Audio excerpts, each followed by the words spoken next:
Alright, recording, cool. Hey friends, today I'm going to do a video about taste and cultivating one's taste. And for starters, I'm going to just chat again quickly about my camera, this is now the second video that I'm making with my camera. I'm still not used to it. It's still kind of strange. I'm used to recording on my MacBook. The image quality is way higher, which feels different, and I'm still coping with that in a sense. I think there is something about how the change of a medium, right? When something about the quality of a medium changes, it changes the way you perceive it. Even as a creator, it changes the way you perceive it, and it changes your relationship with it. For example, if you're recording music, which is something I have some background in, and you're recording on some very grungy, low quality recording tools, then that will inform the way you make your music. It will inform the kinds, you won't be able to do anything too complex, and you won't want to either. You would want to have it as kind of, clear, simple, punchy. It kind of lends itself to, a grungy recording device kind of lends itself to grungy music. And I'm feeling the same thing is true of videos. I think, again, when I was doing videos on my MacBook, every video kind of felt like a conference call, I guess, right? And it didn't feel polished, so I felt quite comfortable just rambling for hours. And it's hard to tease apart the different variables involved, because it could also just be that if I just kept making more and more videos of me rambling for hours, eventually I would get tired of that. I think I'm starting to approach that. I think I'm starting to have ideas, I went through the same process with my word vomits where I was writing, and I would be writing 1,000 words. Sometimes I would be writing about 10 different topics in one essay without planning to. I would just be writing whatever I thought was interesting. And you do that over and over again. Eventually, you get better at expressing yourself, so you move faster, you get more succinct, and you find that there are certain things that you want to emphasize. You start to get frustrated with the volume, which I think is beginning to happen for me as well with my YouTube channel, for me, right? And this all ties in very nicely to what I want to say about taste, but I don't want to get ahead of myself. But I already have. Anyway, So with my word vomits, I do think it was a good plan / idea to write as much as I could in an unplanned, undirected way to just get the volume out, because then you kind of allow the desire paths to form. You kind of just spill everything out and see where it goes, and you see what you remember, and you remember the good stuff, right? And then those are the things that you remember, the things that stand out to you, those are the things that you should develop further and dive deeper into. That's what I believe from my writing. And that is what I'm also gonna do with my videos. Now that I have a higher video quality, I do feel like, watching this video, like I'm looking at myself right now in higher quality than I'm used to seeing, and I'm almost expecting cuts, like, in a video that has cuts in it. And I think that is a function of perceived production quality, value, whatever, because it's just, it's I guess it's what is familiar, right? It's familiar to see high quality video that has cuts, and I will definitely be doing that. I think maybe as soon as like a couple of videos from now. I do feel that getting a new device, this is it does introduce some excitement. It does introduce some eagerness to play and try new things and see where things go. And I'm also simultaneously, I think, I wasn't making videos for a few days until I got this camera. I guess at some level in the back of my mind, I knew that a new camera was coming soon. And the idea of making each new video that wasn't in higher quality it's like, if I make a video in low quality video, then am I gonna replace it with a higher quality version a few weeks from now? I don't know, we'll see. But yeah, okay, so that's me and my camera and my video plans. Let's talk about taste. What is taste? I think of taste as sensibility. And I think the simplest way to think about taste is asking yourself, what do you like and not like? But what you like, I think, is more important than what you don't like. What do you like, what do you not like, and why?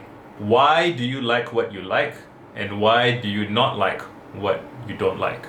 And I do find that, so some people just don't really know and they don't really care, and they kind of just go about with whatever is, whatever's popular or whatever's trending, or that's fine. I'm not here to judge those people. But and then, so that let's consider those like the, I don't know, undeveloped taste. It is what it is. Then there are people who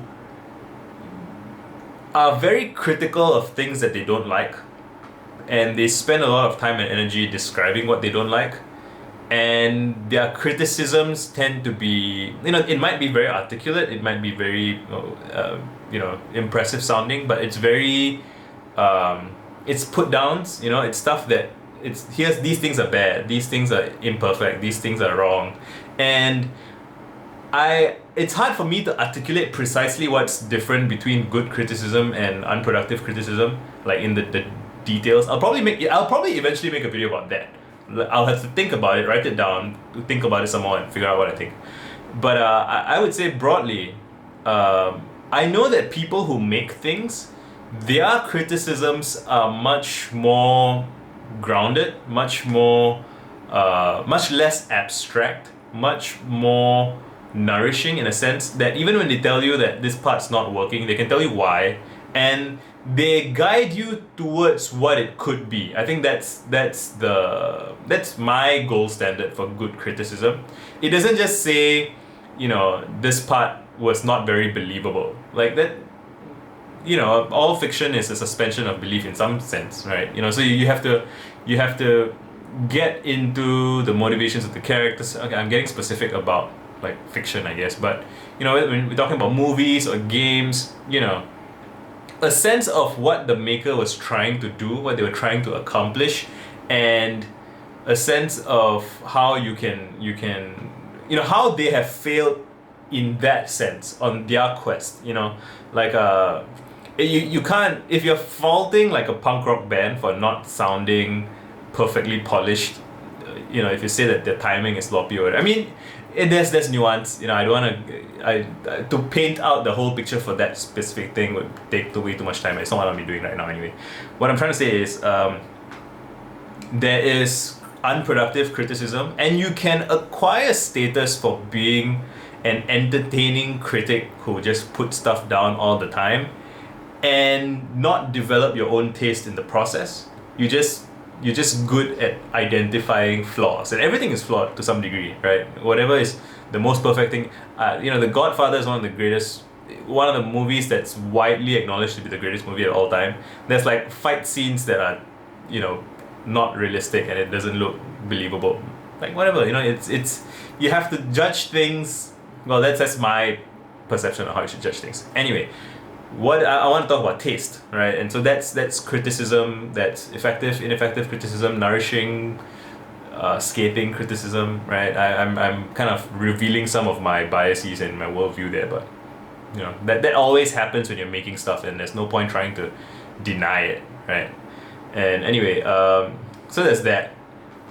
The challenge for a lot of people is to list out what you like and be as precise as possible about why you like it. And I think the challenge sometimes is you might like things because they are, and it's okay to like something it's shiny, it's got lots of explosions, it's bold, it's chaotic, whatever, it's got attractive women in it with that sort of thing. Like just it's okay to enjoy McDonald's or KFC, right? I'm not saying that taste means having of this kind of rarefied, high status, prestige taste. Like that's not what I'm talking about. I'm talking about having a direct relationship between what you like and why you like it. And that is a process of introspection. It's a process of investigation, and I honestly think it's one of the most valuable processes that anybody can undertake, right?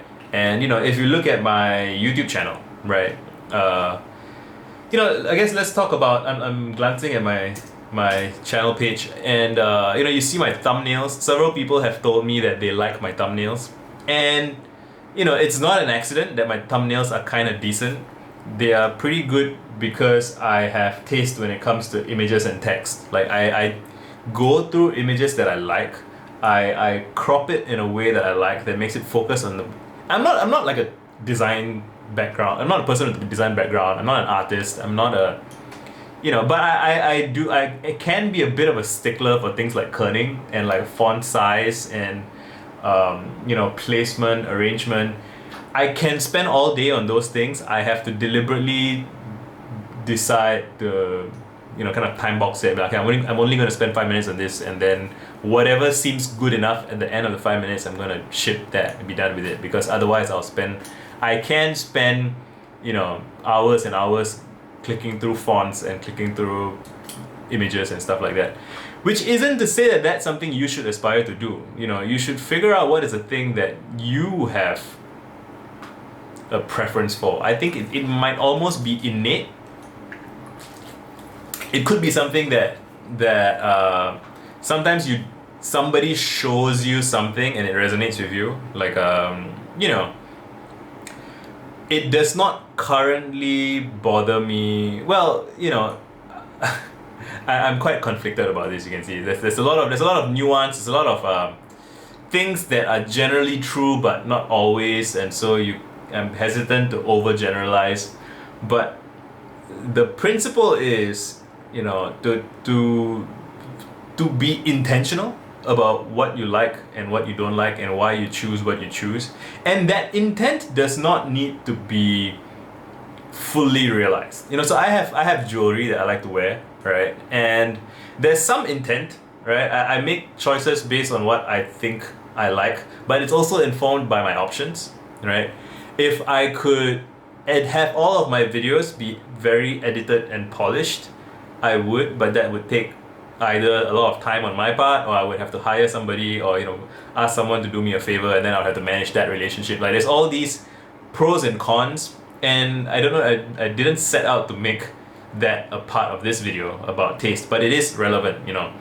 You don't really get to develop your taste, the execution of your taste, in a vacuum. And a YouTuber I enjoy a lot is ContraPoints, for her dramatic theatrical productions. And if you look up her older videos, there was not such epic production values. And if you see, there's a video of like Lady Gaga performing in like an IKEA parking lot, and there's no lights. There's like her, a couple of backup dancers, and the music that's being played on playback. And she has within her a vision for what a massive sold out stadium show would look like, what the production would be like, what the all these like sky. She did the Super Bowl halftime show, right? And there's grandeur in that vision. I think it's good to have a sense of what your magnum opus, grand big picture space opera, multi-novel cinematic universe would be like. That's good to develop. I encourage developing that. But you can't be trying to ship that from the start. You'll just you get all up in contortions, and then you have to make small things to develop the skills. And in the case of like the film industry, I think Jordan Peele has a little video or something, like he was interviewed at a panel, and he was talking about how you got to make kind of slightly simpler movies, right? And then you demonstrate that you can get the cast together, you can get the script together, you can put together a good movie, and people will watch it, and it'll be profitable. And then that the success of your first film then becomes the thing that gets people excited and interested in your second film. And for me, a version of that is, I didn't want to get a camera until I felt like my videos were good enough. And I did get external feedback, right? People were telling me in the comments that they were looking forward to future videos, even though like they weren't made with a good camera. So it was a no-brainer for me by the time I bought my camera. In fact, I probably bought it later than I should have. But it's all good, I'm here now, and eventually when I start making these polished videos with cuts and stuff, I'll probably say again, oh, I should probably have started doing that earlier. But it's ebb and flow, it's where you are. And I feel like I didn't complete my original thought, which was about cultivating your taste, knowing what you like and what you don't like, and articulating why. Right. So so try it out yourself. Make a list of your favorite. I mean, what is the thing that you care about? Is it music? Is it art? Is it movies? Is it blog posts? Like, just what is the currency of the sphere that you operate in the most? What's the thing that you love, that you care about the most, right? And so for me, I have multiple spheres. Like I do care about music. That feels like a lifelong but back burner interest. I do care about writing and books and stuff, but I'm not gonna be like a fantasy novelist next year, right? So right now I'm kind of in YouTube land, and I'm in Twitter land, I guess, and I'm in my personal introspection land. So those are kind of like my major themes and things, and I guess ebooks. And it would be useful for me.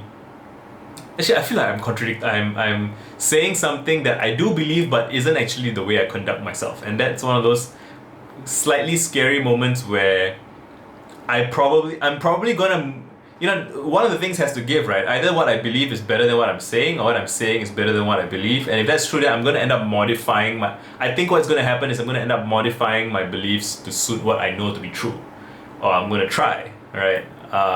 Which is one of the fun things about making content, like writing or making videos or just talking and stuff. Like sometimes you catch yourself saying things that are smarter than you are, because it's not constrained by your ego or your habits or whatever. It's just you let your mind roll. Like in my case, when I'm talking, I'm not planning what I'm going to say. I'm just rolling with it, and then there are things that come out that later on when I look at it, I'm like, holy shit! Like that's actually more insightful than I would have been capable of doing or saying if you asked me to be insightful, right? But yeah, what's the thing I was just saying? Beliefs. So I was gonna say I have all these ideas about things that I think whether me or you, right? that ideally somebody should be, if they care about those spheres, then they should seek to cultivate taste in those spheres. And the way you cultivate taste in those spheres is by, well, one thing is just pure immersion. Just spend lots of time, read. If it's books, spend time reading. If it's music, spend time listening to music. That should be obvious. But for some people, because they think they love something, but it's more of like they're in love with the idea of it. And so you can be a person who says a lot about books but isn't spending time reading them. And then that's something you have to confront for yourself. And it's okay to find out that actually you don't really like books that much. It's fine. It's fine. There's no, you're not obliged to be burdened by your past utterances. I think it makes more sense to, breathe, right, and figure out what is true for you. Figure out what is the truth about yourself. And yeah, so I have these YouTube videos, and I should know, but I don't, off the top of my head, like what my best 5 videos are. And it shouldn't just be a matter of which has the most view count, right? Like that's too easy. That's allowing the audience to dictate, allowing kind of just whatever is popular to dictate your decisions. And a lot of creators do fall into that trap where they allow themselves to be so dictated by audience responsiveness that they don't know who they are. They don't know what they care about. They don't know what they are curious about. And if you're a creator, you probably got into the game because you have some taste inside you. You haven't articulated it yet, but there's something inside you that, like when I'm making these videos, some part of me felt that this needs to be on YouTube. You know what I mean? Like that I want to see someone like me on YouTube, and I don't. And so what is that? What is that someone like me? What I gotta break it down, and I gotta explore it and pull apart. Like some of it is junk that I can toss out, right? Some of it is really valuable stuff that even I don't currently realize is valuable. And that is the process of figuring out my expression, figuring out what's important, figuring out what matters. And yeah, I am going through that process. I've done it with my writing. I've witnessed other people doing it as well, and some of my riffs that I say in some of my talking points, right? Like all of the most valuable things on earth, like in the human sphere, they're like, and I get that this is a bit kind of I'm forcing it a bit, but humor me. Everything good comes from taste, and by taste again I mean like sensibility and knowing what's good and what's not, what's elegant and what's not. And this applies in the arts, it applies in the sciences, it applies in business. It's just, we have KFC today because some guy was really obsessed with making really good chicken, and he was and someone else in that ecosystem, or in whether it was Colonel Sanders himself or the people in his life who I don't know the specifics of how KFC became huge. Somebody else was cared about franchising or expanding the brand or whatever. You have to have some sense of what is good and what is right. And you can't really wait for the world to tell you. And by the time the world tells you, it's already a little too late.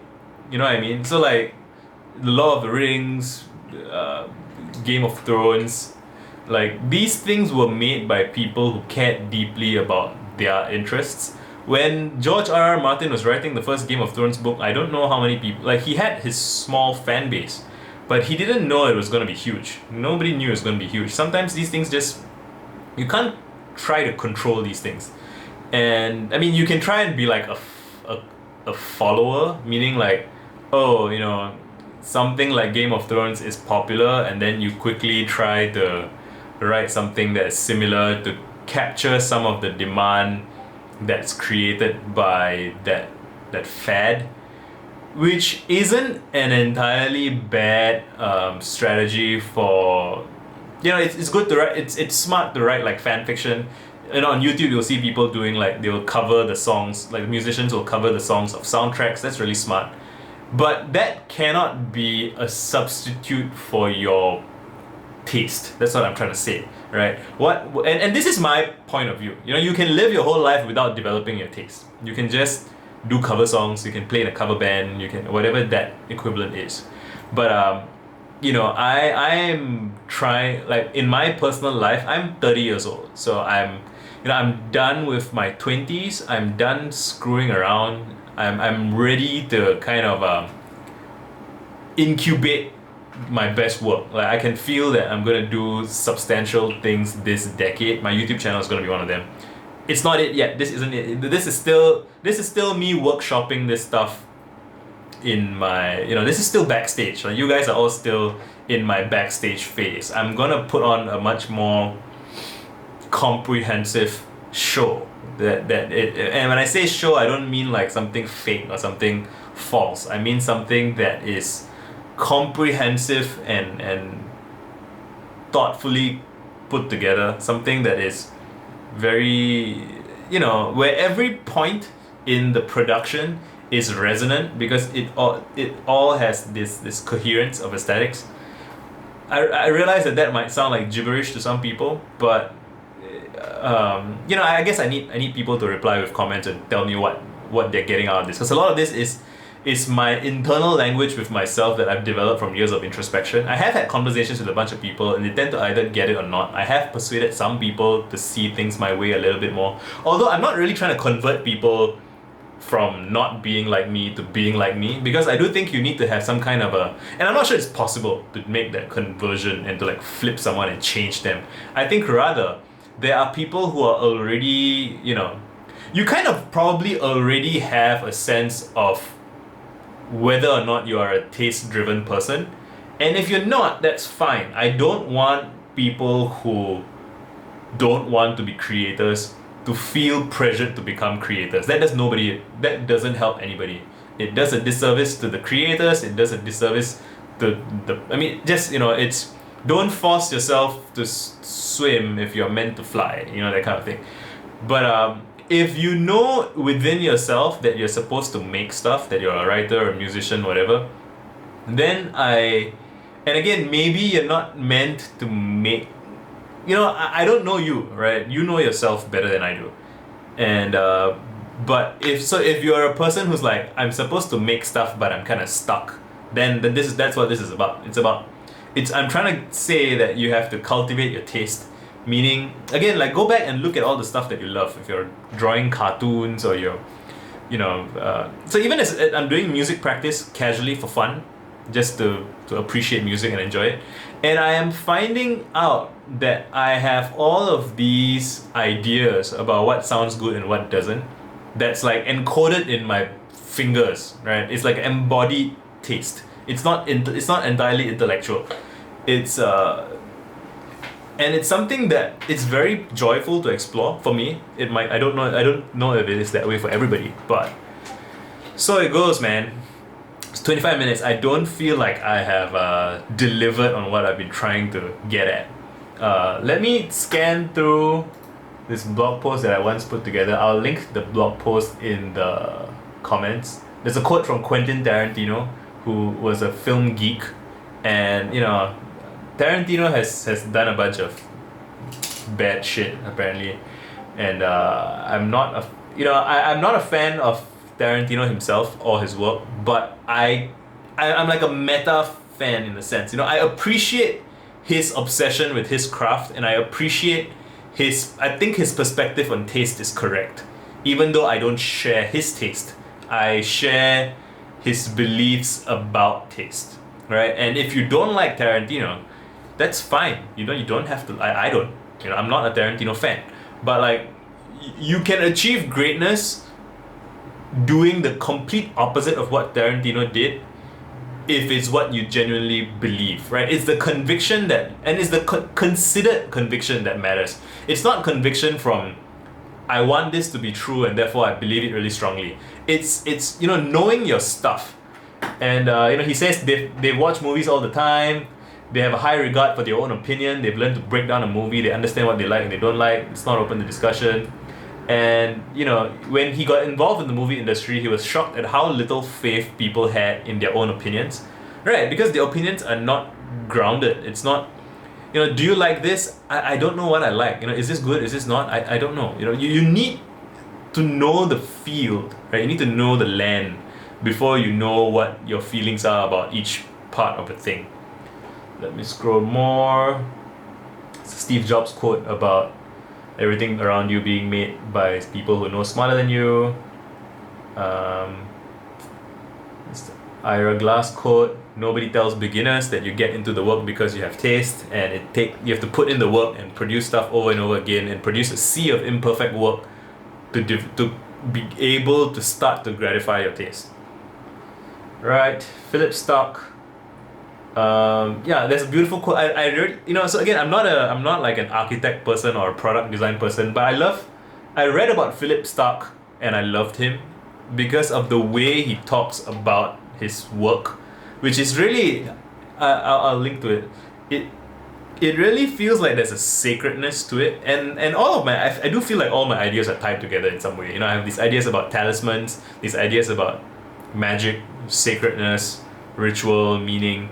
And taste is aligned with all of that. It's about when you know that you really, really like something, and you figure out what you really, really, really, really like through all the trial and error and thinking and arguing with people and hopefully without like being mean, but like, you run through all the stuff that you've consumed, right, or you've been exposed to, and you figure out what you really like, and you look for patterns between all the things that you like and between all the things that you don't like. One of the things I like to do in stories is, what are all the moments in movies that make me cry? What are all the moments that make me sympathize with the character? And in developing an understanding of my taste in storytelling, I develop an understanding of myself. I find that one of the things that always makes me cry is someone sacrificing for another, or like for the team, or just